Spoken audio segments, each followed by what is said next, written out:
I was listening to the radio one day and I heard a woman saying, if you go to broadcasting school, you too can have this glamorous career in radio that I had.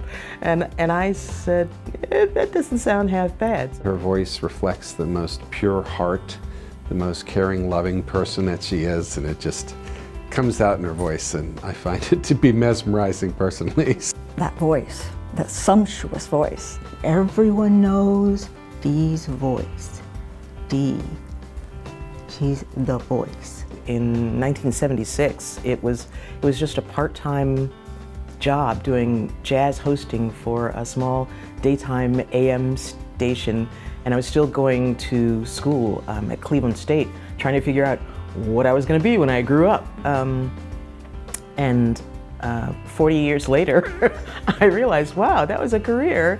Dee joined as a part-time announcer-operator for Morning Edition. But it wasn't until I got to public broadcasting that I said, aha, this is where I was supposed to be. The audiences are very different between public radio and commercial radio, and I'll never forget the shock that she had in encountering a very different and very intelligent, critical, responsive audience.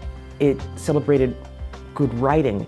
It celebrated literature, art, history, science, news. All of that was in one place. She went on to become a full-time jazz host, and then in 1996, Dee was tapped to head up the first daily arts and culture show around noon. I went from jazz host on Friday to arts host on Monday with very little in between. So I hit the ground running doing interviews. She has a great skill set where she can make anyone feel comfortable and that they have her undivided attention, and she really cares about what they have to say. What makes your life worth living?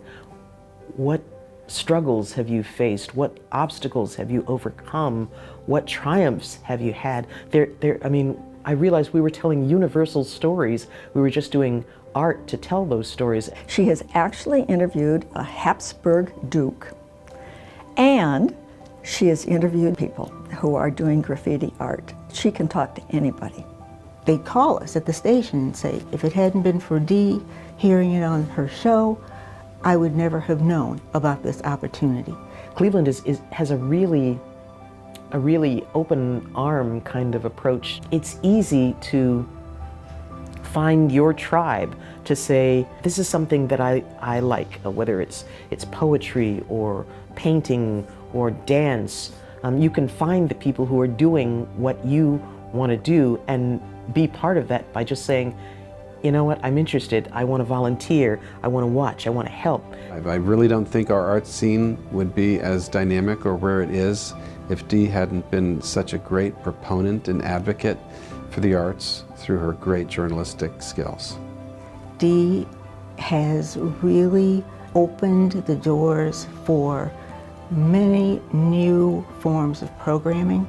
I'm inventing myself in a different way as someone who has a passion for the arts and who wants to make something artistic as well.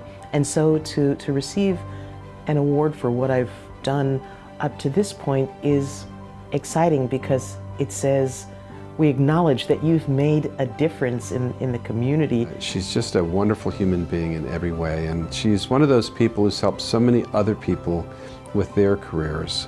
And she's been so selfless in her willingness to help others in the entire community that she certainly deserved this award. It gives me a platform to say there's so much more that all of us can be doing, and I'm raising the banner to say, charge forward.